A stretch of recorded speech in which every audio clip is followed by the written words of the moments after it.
Oo, 3 beses ako nagkampiyon. Hindi naman sa iniyayabang. Isipin mo, tinangkap ko tong laban na to kahit alam kong ikaw lang makikinabang. Oo, kasi match up niya ang bobo. Ano ba yung utak mo? Puno ng hangin?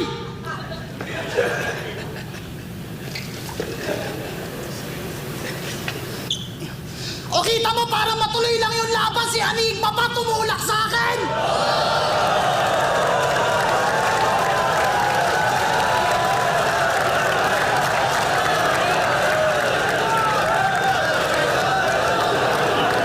Ganyan mag-rebat ng simple, Marshal. Yung hindi marahas. Apex ang hina. Tignan nyo, nagbabanggit ng hindi malakas. Mas malaki binayad sa kanya kaysa